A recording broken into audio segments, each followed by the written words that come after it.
Now, I still don't feel I can trust myself to actually do this freehand because it's such a sculptural shape. And although I practiced it on Monday evening with the drawing class, and I've done it before a number of times, I just don't feel it's a very easy thing. You know, it's all those twists and turns in addition to the way that the actual texture of the leaf catches the light.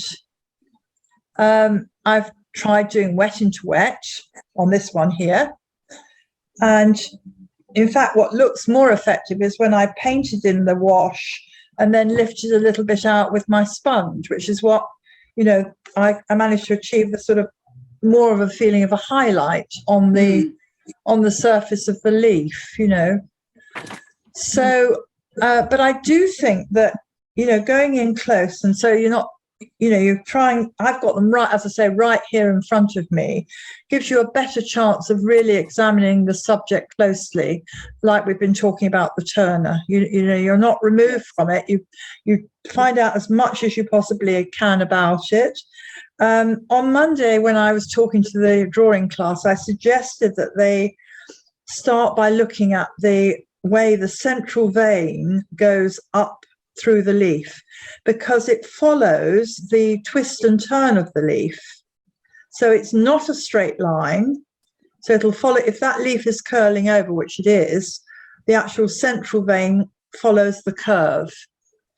And the other thing, which I mean, Prue's discovered this, and I have too, on the very edge of all these leaves, it's yellow, light, or a light tone, light pale green, or whatever you want to call it. And I have actually used red in the actual painting because red is the complement of green.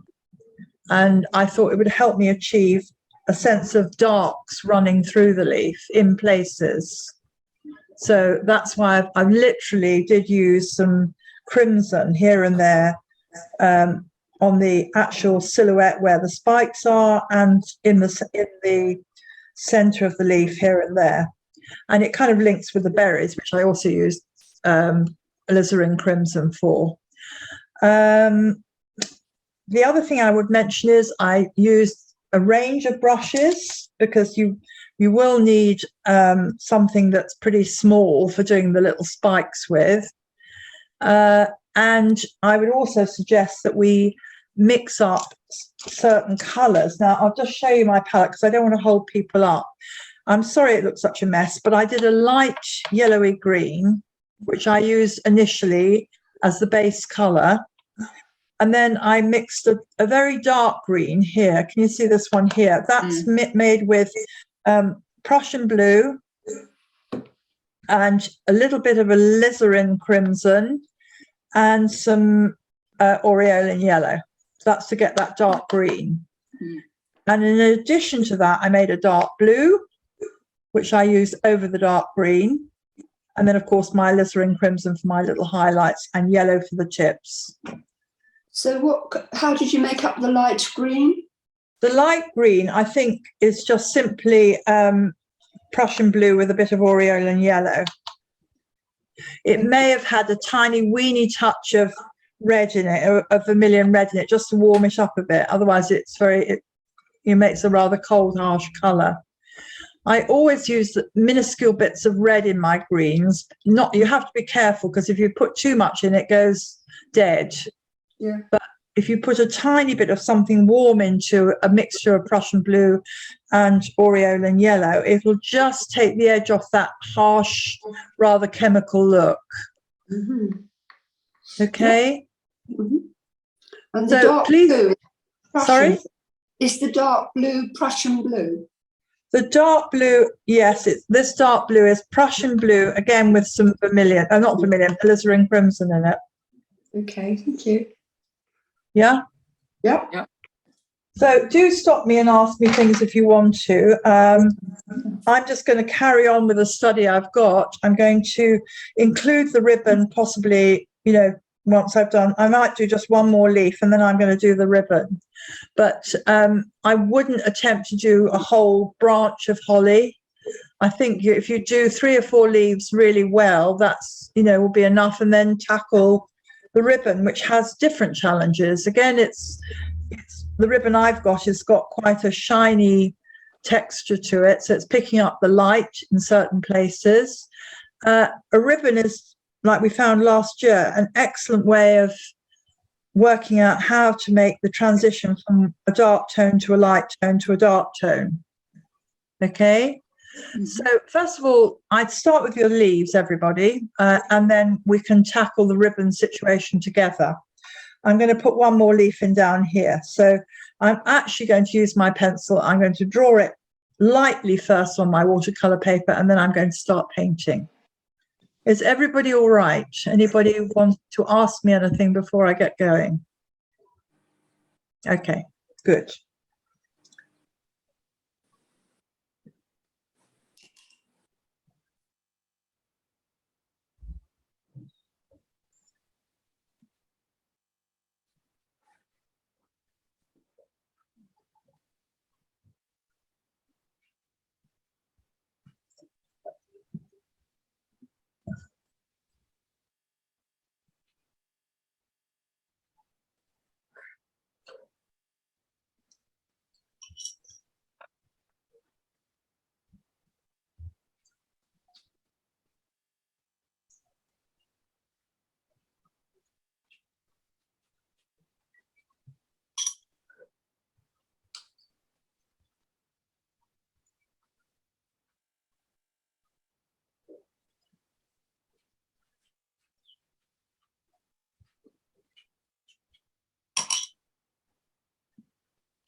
I don't know if you can see this, but that's all I've done of I've just drawn the leaf next to that one.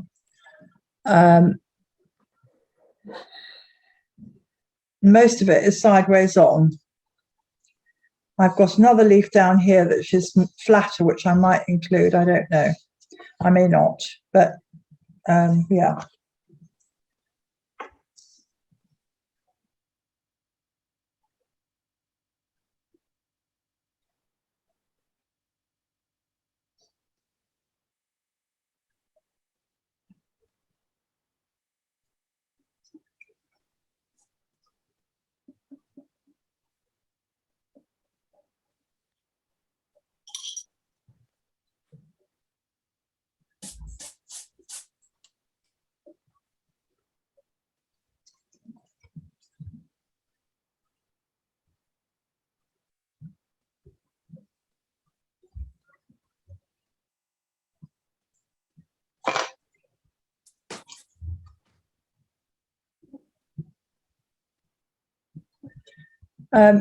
If you've drawn one leaf, I'm about to paint mine. So if you want to watch,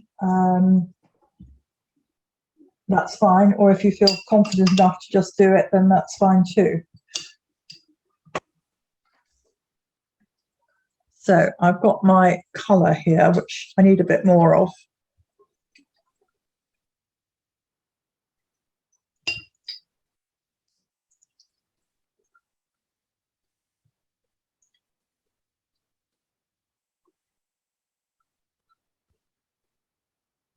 That's just aureolin yellow with the remains of the green that was underneath it. And I think I'm going to put a little bit of the Prussian blue in with it, not too much. And like I said, a tiny weeny bit of red, just to soften it. There we are.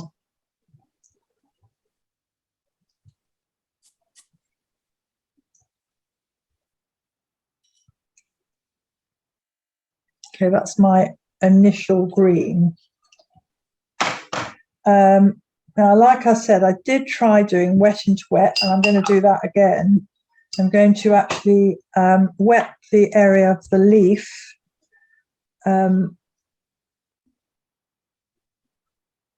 so that it's damp. I'm not going to put too much water on it, but just a little bit, so the area of the wherever I've drawn is actually slightly damp.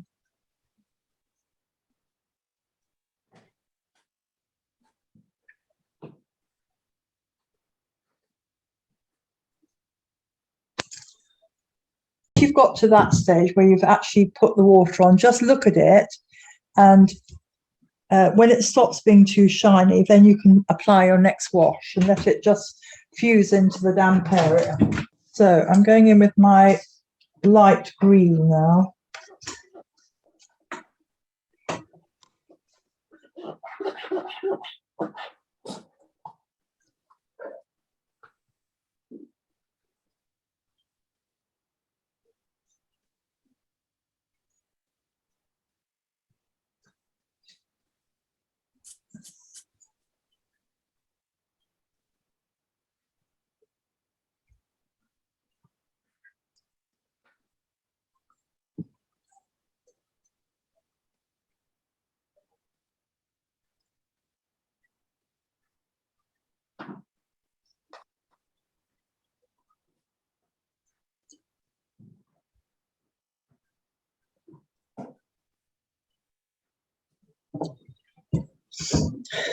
Now, looking at it, there are bits on it where it's sort of catching the light. It's not very obvious, and you won't be able to see it, but I'm going to just blot out a little tiny bit of it so that I get a sheen on certain parts of the form. You see what I mean?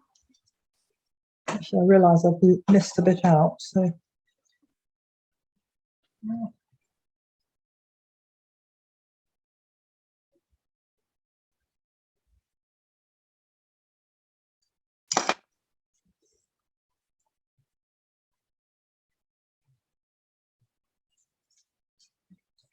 And again, similarly, while it's damp, you just have to wait a few minutes. So if you put the next wash over the top, it will fuse, but it will run everywhere. So you just have to wait a minute or two.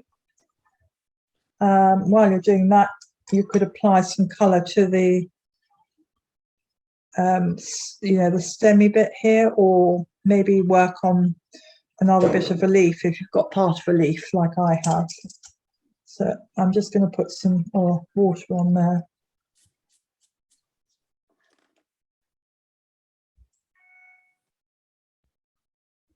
Right, now this is probably okay for putting the next colour on, which is the darker green.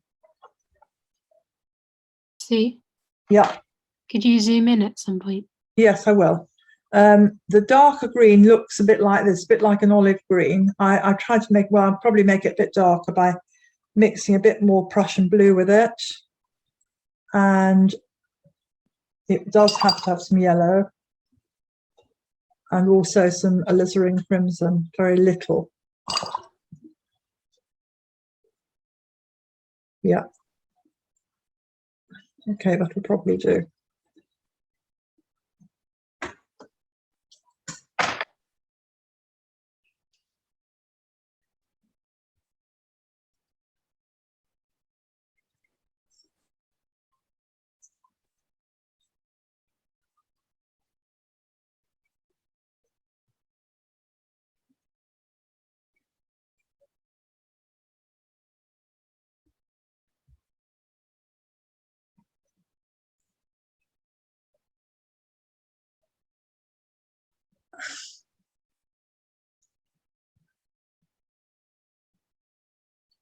So in the case of the one I'm painting at the moment, the backs of the leaf is dark and the inside edge of the leaf looks lighter.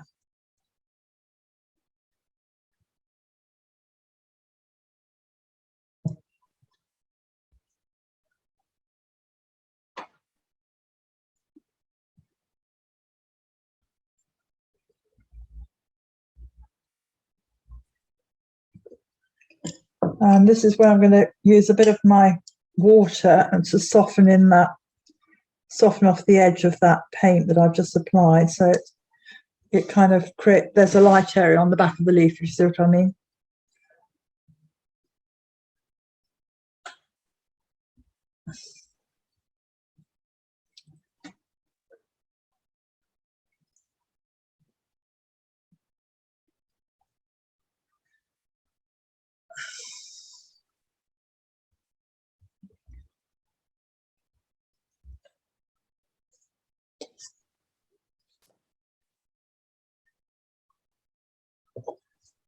Right.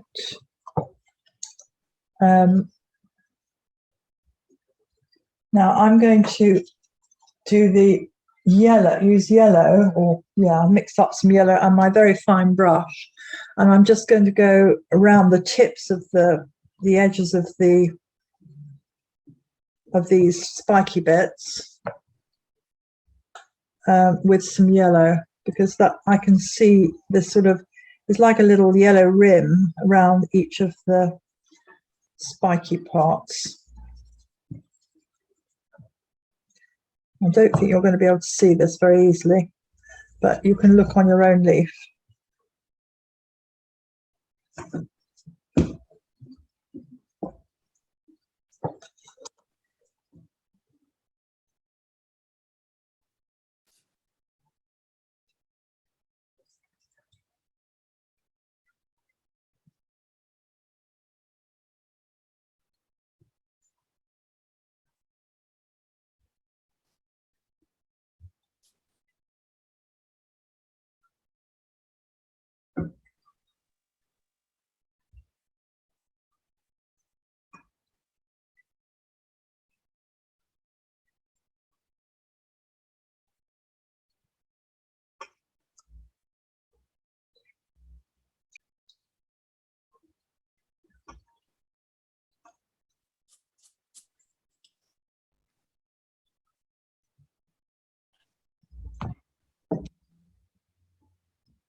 I'm actually going to introduce the dark blue as well, just in here, and see what I'm putting it over the dark blue over the top of the green.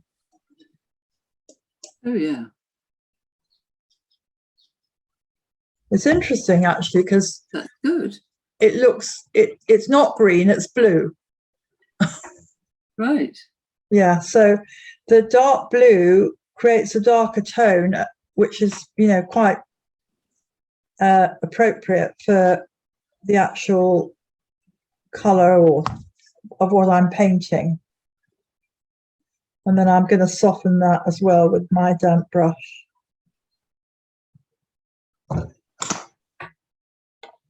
So I'm using this, what looks like navy blue, that one there.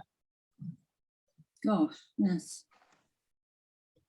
I'm going to drop a bit more in and let it fuse. Yeah, seems to work.